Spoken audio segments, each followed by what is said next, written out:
Colocando aqui para gravar e já avisando, tá tendo uma obra aqui no prédio. Eu acredito que, assim como quando eu estou em atendimento ou em aula, o Zoom consegue filtrar as batidas que eu estou escutando, aqui nessa gravação isso também deve acontecer. Porém, o áudio que eu estou captando para o Telegram não vai filtrar. Então, você que gosta de acompanhar só o áudio, veja se você consegue.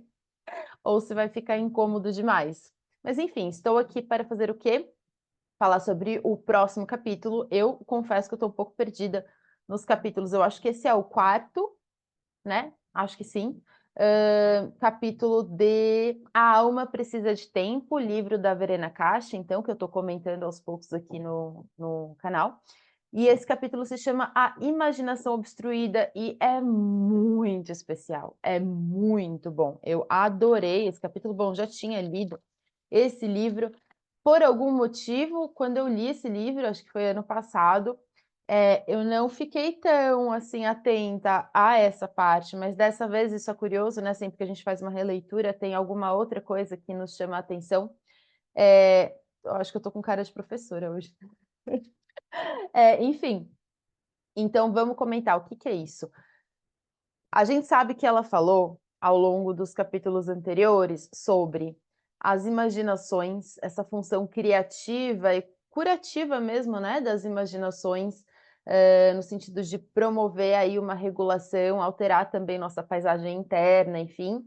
Ela falou bastante do símbolo, ela falou bastante de ressonância, então basicamente ela está falando da nossa conexão com as emoções, com as imagens, com os símbolos, e o tempo é o pano de fundo, a percepção do tempo, a aceleração do tempo é o pano de fundo para este livro.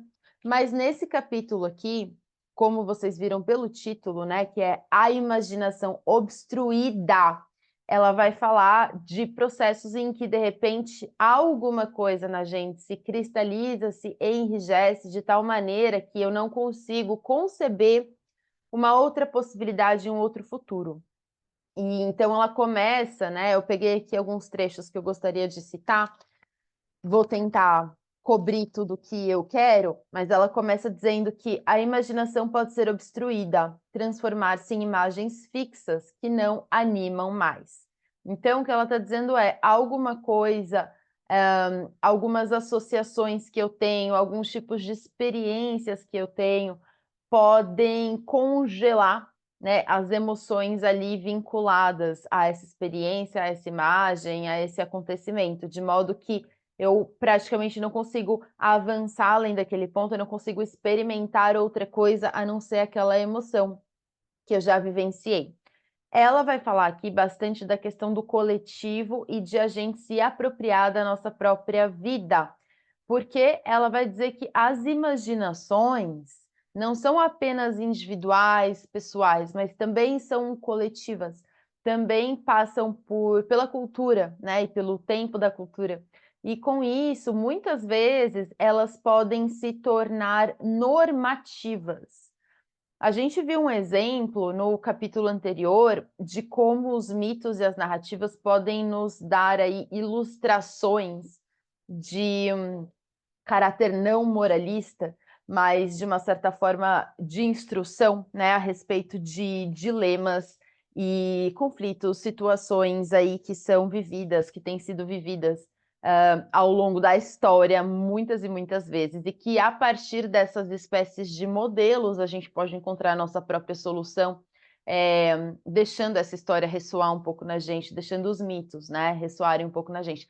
Aqui, quando ela vai falar das imaginações se tornarem normativas, ela está trazendo um caráter negativo, né? Então, de quando alguma coisa se cristaliza como norma, e aí sim como uma espécie de manual, diferente do que ela tinha tratado antes, né? Então, antes não era como se fosse um manual, uma coisa fechada.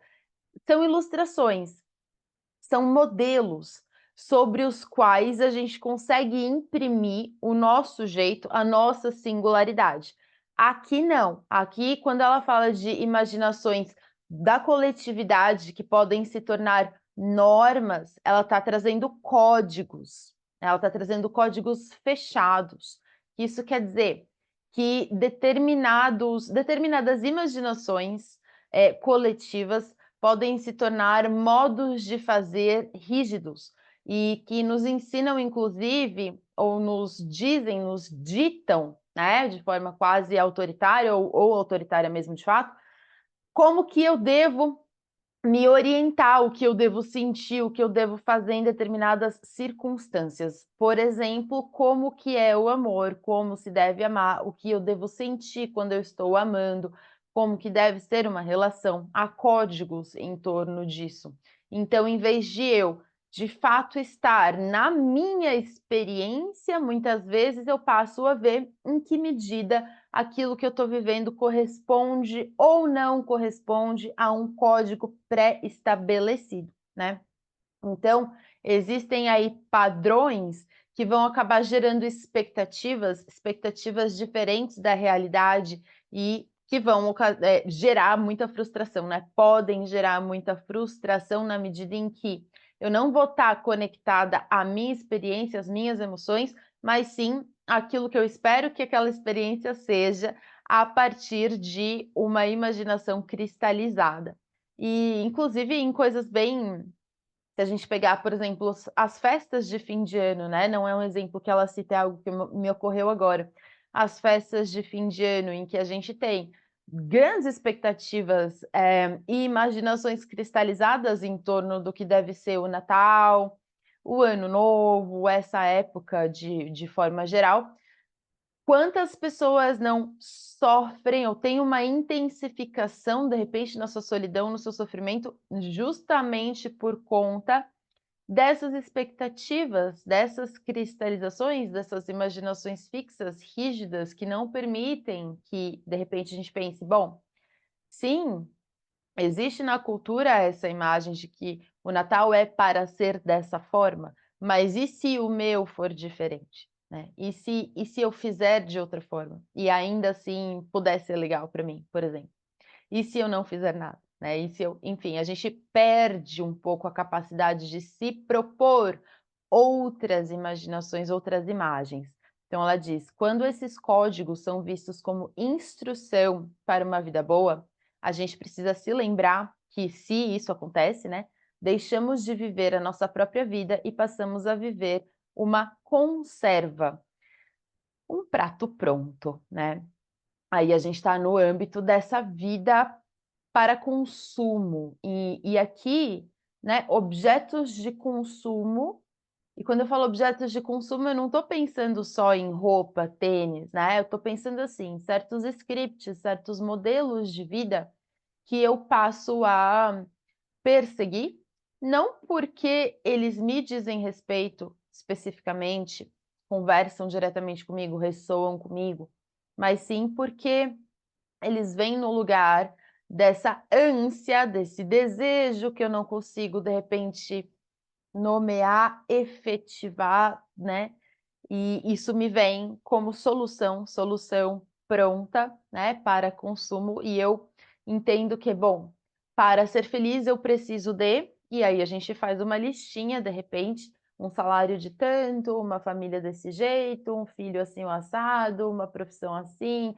morar nesse bairro, esse tipo de casa, esse tipo de, e a gente vai colocando, né, esses itens aí nas nossas listas, sem que a gente questione se, de fato, a gente vai estar vivendo a nossa vida dessa maneira, ou se a gente vai estar vivendo a vida segundo um certo código que a gente ao qual a gente aderiu, né, e fixou, tá. Então ela vai dizer isso sobre o amor, principalmente, né, e vai chamar esses scripts, esses roteiros de esboços de vida. E os esboços de vida que a gente tem, a gente geralmente olha para o outro, olha para os outros, né, uma grande massa aí de pessoas, e a gente fala: "Bom, todos fazem isso, então deve ser bom, né, deve ser bom". A gente acha que a gente saiu desse lugar quando a gente saiu da adolescência, mas na verdade a gente fica nesse lugar bastante tempo, né. Muitas vezes em aspectos diferentes da vida a gente vai compactuando com essa ideia. Se o outro fez, então acho que eu tenho que fazer também". e ou se o outro fez, acho que deve ser bom. Todo mundo faz isso, então eu vou fazer também, né, minha vida deve ser assim.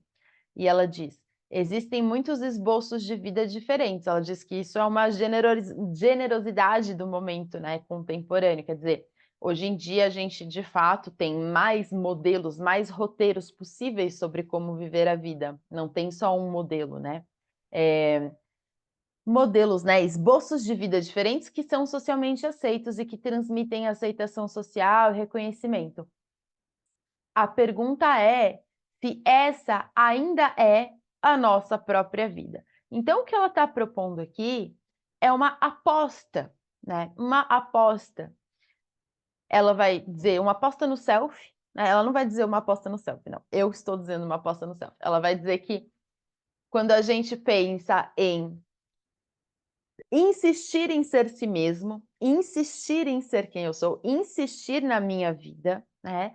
Eh, Defendendo o meu direito, eu não vou estar escapando de toda essa coletividade, todos esses esboços, de todas essas imaginações cristalizadas. Não é possível, né, desses códigos, não é possível eu escapar, eu sair. Eu não estou fora do mundo, eu estou no mundo, certo? Então eu estou em contato com isso, mas que a gente pode insistir em ser si mesmo, ou seja, fazer uma aposta, né? É uma aposta. Apostar que, ok, existem esses modos de viver, mas eu acho que eu posso viver desse outro jeito, eu posso me questionar, eu posso questionar o código, posso questionar o modelo. Se não, né, não vai ser a minha vida que eu vou estar vivendo, mas a vida dos outros. Uma vida, ela diz, agora eu estou citando ela, mediana dos outros. E isso pode ser uma das razões, ela diz, pelas quais cada vez mais pessoas sofrem de distúrbios depressivos.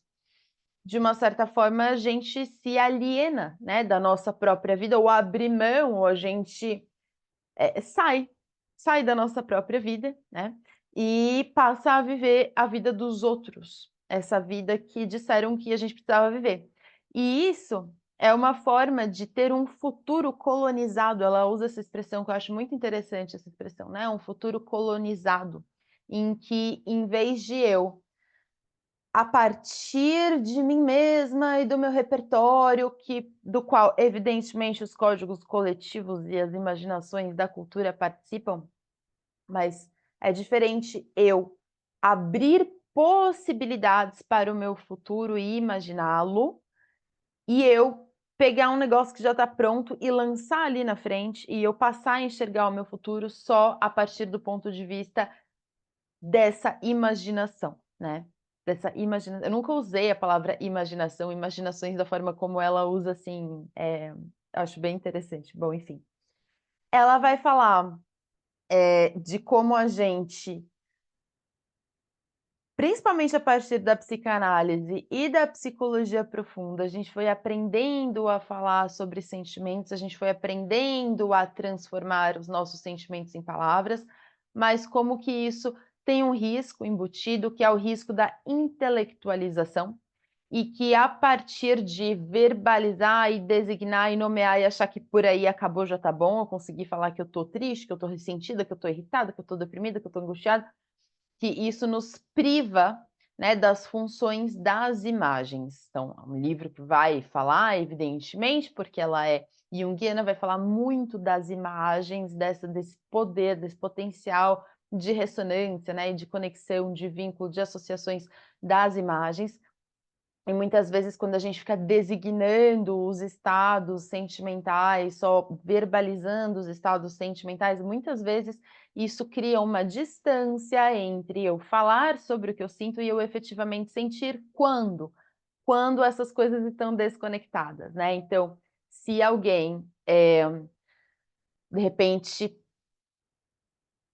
tem aí um modelo fixo de como deve uma mãe se comportar com os filhos, e aí, de repente, ela repete a todo tempo: "Filho, eu te amo. Filho, eu te amo", mas ela está amando ou ela está dizendo que ama, né?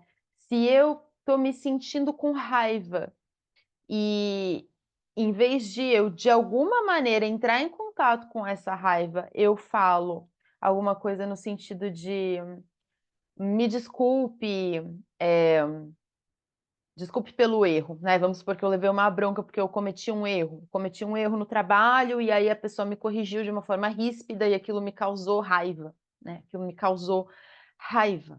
E em vez de eu entrar em contato com essa raiva, eu jogo essa raiva fora, né, eu escondo essa raiva, não dá para jogar fora, né, enfim, e falo: "Ah, desculpa, vou melhorar", enfim. Muitas vezes, então, o que a gente está enunciando em termos de estado sentimental não é o que a gente está vivenciando em termos de estado sentimental. Muitas vezes a gente foge da vivência do estado sentimental por meio dessa discursividade. E eu não estou sugerindo que você fale para o seu chefe: "Estou morrendo de raiva de você", né, mas que você não se prive de entrar em contato com isso, né, que está acontecendo no seu corpo. Porque por mais que você precise, de repente, numa situação, verbalizar algo mais ameno que acontece, você não deve se privar de estar em contato com aquilo que o seu corpo está mostrando, porque é na reação emocional do corpo que a gente tem, que de fato é a nossa vivência autêntica. Se alguém vai para um show, eu narrando uma situação que já aconteceu comigo, inclusive. Se alguém vai para um show que deve ser super legal e que você estava ansiosa para que acontecesse, e que não ia ser muito bom, só que chegando naquele lugar, tá tão cheio e tá tão caótico que aquilo começa a te causar um incômodo enorme, alguém pode perguntar: "O que você tá achando?". "Nossa, tô achando super legal, tá fantástico, tá fabuloso", porque é isso que é esperado de você. E aí você se desconecta do que você está realmente sentindo, e acaba nem vendo qual que é o vínculo daquele incômodo físico, daquela emoção, com aquele contexto que você está vivendo. Então o que ela está dizendo aqui é, muitas vezes a gente vai dizer o que se espera de nós numa situação, em vez de entrar em contato com o nosso próprio corpo. Muitas vezes até porque a gente verbaliza rápido demais e a gente identifica as emoções, às vezes, com muita pressa, e também acha que por identificar as emoções, a gente já resolveu a questão, né, já resolveu a questão. Sendo que quando a gente nomeia, designa, verbaliza, que são coisas importantes para a gente fazer com os nossos sentimentos, com as nossas emoções, isso deve voltar para nós, né. Então, de alguma maneira, quando eu percebo algo autêntico no meu corpo, consigo decantar isso um pouquinho para verbalizar. Uma vez que eu verbalizo, que eu dou um nome, que eu falo sobre aquilo, aquilo se torna um objeto que eu posso observar uma certa distância e depois trazer de volta para mim, para refletir, para pensar a respeito, para sentir mais uma vez como isso fica, agora que eu nomeei, né. Essa última etapa é importante, né. E por que que ela trouxe isso? Porque de alguma maneira isso está vinculado a essa coisa fixa, essa coisa cristalizada do tipo, se a situação é X eu devo sentir Y, se a situação é A eu devo sentir B. Só que muitas vezes não é isso que passa e a gente vai se desconectando disso, se desconectando desse corpo, se desconectando dessas emoções. Bom, aí ela vai trazer uma outra questão, vou passar rapidamente, daí já vou ir fechando. Ó, hoje eu tô boa no tempo, hein. Uma outra questão que é o seguinte, então ela passou esse tempo do capítulo falando sobre a questão da coletividade, dos roteiros de vida, dessas imaginações cristalizadas, de uma forma mais coletiva, defendendo então essa possibilidade de a gente apostar, eu reparei que parou um pouco o barulho, né, da batida, ainda bem. De a gente apostar em ser si mesmo, apostar em caminhos diferentes, em possibilidades outras, né, além daquilo que já está contido nesses esboços de vida que estão validados, legitimados socialmente e tudo mais. Aí ela vai entrar num outro momento do capítulo em que ela vai tratar de uma questão um pouco mais individual com relação a essas cristalizações. Ela vai falar dos complexos. Então ela diz que a vivacidade e a troca vivaz com outros podem ser impedidas também por razões intrapsicológicas e pelas mesmas razões o futuro pode ser colonizado pelo passado. Muito interessante, né? Mais uma vez o futuro vai ser colonizado, mas dessa vez, não por imaginações fixas e rígidas do coletivo, mas sim pelo meu passado, né, por algo que, de repente, eu vivi e não resolvi, e tem uma carga afetiva ali colada a essa experiência ou esse conjunto de experiências, a essas imagens, de modo que toda vez que algo que remete a isso que eu vivi e que foi, né, sofrido, mal elaborado, não processado, toda vez que algo remete a isso, eu já lanço o mesmo afeto, né, a mesma carga afetiva, a mesma emoção ali para essa imagem de futuro, de modo que eu não consigo pensar, imaginar, conceber essa situação de uma outra maneira. Ela traz um exemplo, eu até marquei a página aqui. Será que vou fazer isso? Vou fazer isso ou não? Vou me enrolar fazendo isso? Deixa eu ver se eu acho aqui. Eu vou fazer a leitura só para vocês entenderem. Não quis copiar esse trecho que é muito longo. Um exemplo que ela dá. Então ela vai dar o exemplo assim, ó. Ai, Gabriela, por que que você fez isso? 66. Aqui. Pam, pam, pam. Uma mulher com mais ou menos 35 anos de idade se sente estressada, pressionada. Ela trabalha numa profissão artesanal criativa e, apesar das muitas ideias que tem, ela não consegue realizá-las porque deveria estar pronta antes mesmo de começar. Então, ela se sente muito nervosa. Ela descarta ideias antes de desenvolvê-las e é tomada por um grande medo de nunca mais conseguir realizar algo. Ela vive momentos de sucesso quando consegue esboçar suas ideias numa folha de papel, que então são executadas por uma colega, que recebe todo o reconhecimento pelo trabalho. Por trás desse bloqueio, que causava um grande medo nessa mulher, conseguimos encontrar diversos episódios de complexo. Ela sonhava, por exemplo, muitas figuras mascaradas me cercam. Rápido, grita meu irmão, rápido, senão eles pegam. Então eu acordo, porque não consigo correr, acordo com medo e aterrorizada. Esse sonho a lembrou de como, quando criança, seus pais sempre lhe diziam que ela precisava se apressar. Caso contrário, ela seria deixada para trás e o bicho-papão a pegaria. Eram para ela situações de medo. Ela poderia ter escapado desse medo se tivesse sido mais rápida. Esse tema dominava seus pesadelos, mas determinava também o seu dia a dia. Ela aprendera a se apressar tanto que não tinha mais o tempo necessário para contemplar suas ideias. E assim não conseguia escapar do medo do qual queria escapar. Pelo contrário, o medo aumentava cada vez mais.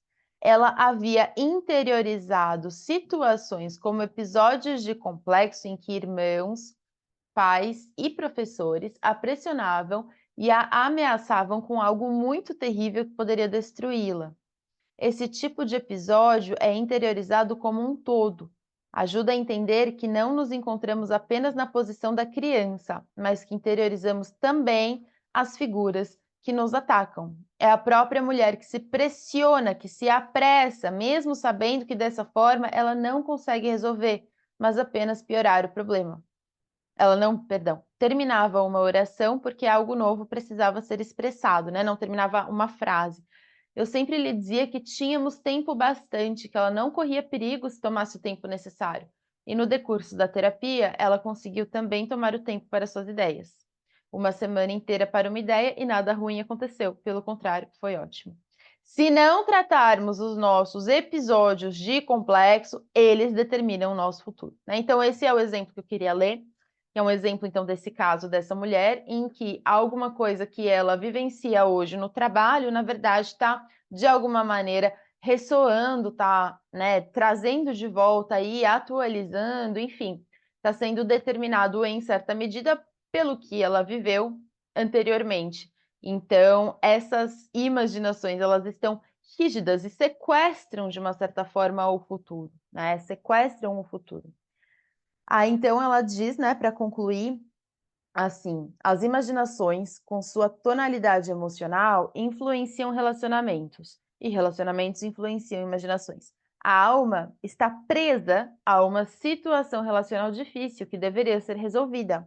Nas emoções vinculadas aos complexos está também a energia que precisamos para nos libertar e descobrir o tema obstruído. Então, trabalhar com esses complexos, segundo ela, trabalhar com os sonhos, né, também permite a gente sair dessa imaginação rígida, essa espécie de engessamento, né, da cena, que fica ali como que ameaçando acontecer de novo. E a gente não sai disso, né? Para sair desse curto-circuito, eu preciso trabalhar em análise, trabalhar em terapia, trabalhar de alguma maneira com isso que se cristalizou, para a gente poder também reaver essa libido que está ali e que a gente não consegue colocar em outra coisa. Que mais? Que mais? Ela vai passar, então, pela questão dos arquétipos na sequência, vai trazer a definição de Jung para os arquétipos, vai falar mais uma vez, né, de como as narrativas agem, como elas, até modernizadas, podem estar ali em histórias em quadrinhos, os mitos, enfim, ela vai trazer um pouco mais isso. E aí ela vai falar de como a gente está, quando a gente está em crise, né, e a gente confronta de repente aquilo que a gente está vivendo com códigos ou com modelos que podem vir, então, tanto de uma imaginação rígida, quanto também de modelos de mitos, enfim, roteiros de vida, ilustrações várias que a gente achava que estavam ali colocadas, estavam ali acontecendo, estavam ali na nossa vida, né? De alguma maneira a gente estava bem alinhada com aquilo, e aí a gente passa por alguma crise, pode ser uma, né, uma quebra, pode ser uma perda, pode ser o fim de um relacionamento, pode ser uma mudança de emprego, pode ser alguma coisa, enfim, alguma coisa que mexeu ali com os alicerces daquilo que você julgava ser certo na sua vida, e ela vai dizer: são justamente as crises que desmascaram os códigos enquanto códigos, né? Nas crises, reconhecemos que os objetivos, reconhecemos que os objetivos emprestados ou adquiridos não funcionam e que precisamos formular um objetivo próprio para a vida, mesmo que seja menos espetacular. E eu acho essa passagem espetacular, tá? Os objetivos de vida precisam ser reformulados, né? Quando a gente passa por uma crise, eles precisam ser reformulados. Muitas vezes não serão objetivos extraordinários, né? Não serão. Serão objetivos às vezes mais modestos e que a gente pode começar a tatear quando a gente se propõe perguntas, a gente se propõe questionamentos do tipo: como eu me sinto, como eu imagino a minha vida se eu aceitar determinado emprego ou se eu emigrar para outro país, né? Como que eu imagino que seria a minha vida, e claro que é um exercício hipotético, um exercício criativo, mas na hora que eu vou voltando ali para a realidade, eu consigo saber que visões eu tenho para adaptar essas visões, ou adaptar os meus desejos às possibilidades reais, ou seja, fazer uma espécie de filtragem. Mas imaginar as possibilidades, né, é, é algo importante quando a gente está tentando redefinir ali objetivos de vida. E aí, quando ela diz no começo dessa citação, né, que as crises desmascaram os códigos enquanto códigos, é porque tudo aquilo que a gente deu, né, tomou por certo, pensou não tem outro jeito, isso é assim, né? A vida funciona assim, ou seja, a gente tinha alguma espécie de pensamento rígido com relação a alguma coisa, como as coisas deveriam ser, né? Vamos pegar aí um exemplo de exemplo de casamento é muito fácil de ver, né? Vamos supor que a pessoa tinha ali para ela, casamento é para a vida inteira, e de repente o casamento não foi, né? Ou esse trabalho é o meu propósito de vida, isso que eu faço aqui, eu dou a minha vida por essa empresa, por essa escola, por essa, e a pessoa de repente é mandada embora. Aquilo derruba uma verdade e revela, de repente, que certas convicções elas estão baseadas em códigos que a gente supõe que sejam a única verdade possível, mas que na hora de uma crise simplesmente não está mais daquele jeito, e aquilo se revela como uma espécie de código, uma espécie de roteiro, uma espécie de script que ficou ali atuando por um tempo, mas que de repente ruiu, né? Não está mais, eu não consigo verificar mais isso agindo, então eu preciso fazer, né, inventar aí uma outra vida para mim, inventar aí outros objetivos para mim e não tomar outros prontos, né, mas questionar e me perguntar se eu fizer isso, né. E aí tem um exercício de escrita que eu tenho proposto, que tá nos vídeos também do Instagram, e eu já falei desse exercício muitas vezes, é um exercício muito simples, né, esse exercício de escrita expressiva, mas que é o exercício do "e se", né, e quando a gente está ali congelada, é um exercício interessante de se fazer, porque a escrita ela não te compromete, né, assim, isso aí dá pano para manga, mas a princípio aquilo que você escreve você não precisa fazer, né. Então se eu escrever algo do tipo: "E se eu sair de São Paulo e foi morar numa ilha, sei lá onde, né. E se eu fizer isso? Eu não vou fazer isso, né, eu nem no caso, eu nem quero fazer isso. Mas imaginar coisas insólitas ou não tão insólitas, mas ir abrindo esse leque, né, vai quebrando esse gesso que a gente colocou, né. Então é um exercício que a gente só fica se perguntando: "E se? E se? E se? E se eu fizesse um curso de alemão? E se eu tirasse quarta-feira à tarde de folga? E se eu? E se? E se? E se eu sair daqui? E se eu fizer assim? E se eu abrir uma empresa? E se eu começar a estudar isso? E se eu mudar de profissão? E se eu tiver outro filho? E se eu? E se?" Então, eu gosto desse exercício para a gente começar a abrir possibilidades, imaginar possibilidades, que é um pouco do que ela está falando quando fala em reformular objetivos de vida. E aí, sair, né, dessa ficção, essa ficção besta que a gente tem hoje, aí já sou eu falando, não é ela falando, tá? Eh, não é a Verena Cast que traz isso, essa ficção besta de que, ai, sabe, de que a grandiosidade da vida está em alguma coisa fora dela, né, ou que existem coisas que vão determinar se você está tendo uma vida grandiosa, né, uma vida que vale a pena ser vivida ou não. E isso seriam representações aí de sucesso bastante estereotipadas, que ou você consegue ou você não consegue, ou você consegue ou você fracassa, ou você desempenha ou você é um lixo. E e aí, quando a gente faz esse exercício de apostar em si me apostar na própria vida, não tipo: "Tá bom, entendi, que para você a vida precisa ser assim, mas para mim, de repente", né, quando ela fala: "Pode ser que nossos objetivos sejam menos espetaculares, que não seja nada extraordinário", posso pensar: "Quer saber? Se eu conseguir viver uma vida confortável, sem passar perrengue, já tá, maravilhoso. Ter um tempinho no final de semana para passear, ter um tempinho para ler, de repente é isso que você quer, né, de repente é isso que você quer. E você não parou para se perguntar o que você quer, porque você está muito focada no que os outros te dizem para querer, entende? Vou parar por aqui. Então esse nossa, tô morrendo de fome, morrendo de fome. Esse foi o capítulo A Imaginação Obstruída, do livro A Alma Precisa de Tempo. Espero que tenha dado para acompanhar mesmo com este barulhitos. E a gente se vê então no próximo, tá? Semana que vem, quinta-feira, eu coloco o próximo aqui.